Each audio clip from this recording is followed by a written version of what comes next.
Shalom Bapak Ibu dan Saudara yang dikasih oleh Tuhan. Hari ini kita sudah memasuki bulan September. Kita bersyukur, tetap bersyukur. Makin hari makin kita terasa semakin dekat kedatangan Tuhan. Bapak Ibu, hari ini saya membaca satu ayat di dalam 2 Tawarik 16 ayat 9a.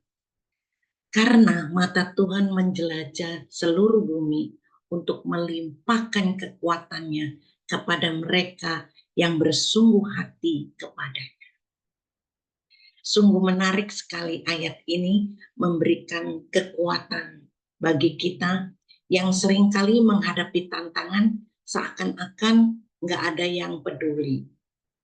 Ketika kita susah seakan-akan orang yang ada di sekitar kita tidak mau tahu urusan kita. Kita sedih, kita berjuang, kita melakukan apapun, seakan-akan mereka sepertinya tidak melihat apa yang kita lakukan.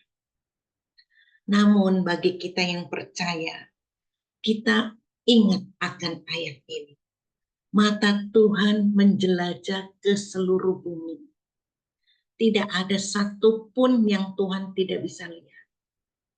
Mau keadaan kita ada di kampung, di desa, ataupun di tempat yang terpencil, mata Tuhan menjelajah dan melihat ke seluruh bumi.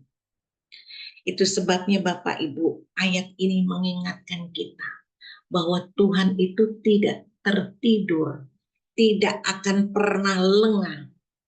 Dia tidak pernah melewati setiap detail kehidupan kita dan matanya selalu mengamati. Bukan untuk mencari kesalahan kita, tapi untuk memberi kekuatan, untuk memberi kita jalan keluar, untuk memberi kita penghiburan, untuk menyatakan bahwa Dia tidak pernah tinggalkan kita. Itu sebabnya ketika kita mengalami masa-masa sulit, Bapak Ibu, ya, kita bisa merasa sendiri, memang bisa merasa sendiri, apalagi ditinggalin orang yang kita kasihi, pasangan hidup, mengkhianati, perasaan itu pasti ada, kesedihan itu. Tetapi kebenaran firman Tuhan adalah Tuhan selalu bersama kita. Dia melihat kesetiaan kita dalam hal-hal kecil sekalipun, ya, dia tetap akan terus memperhatikan. Ketika kita terus berjalan di jalannya, ya, mata Tuhan ada pada kita.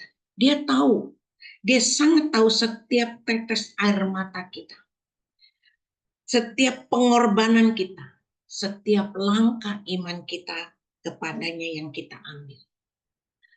Tuhan adalah Tuhan yang bukan hanya melihat, tapi juga bertindak.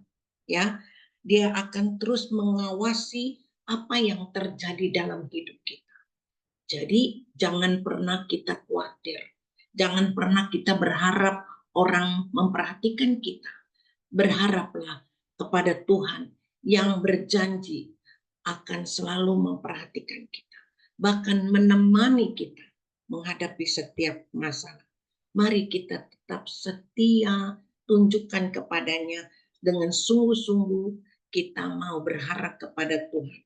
Karena Dia yang menjamin dan Dia yang berjanji tidak akan pernah mengingkari.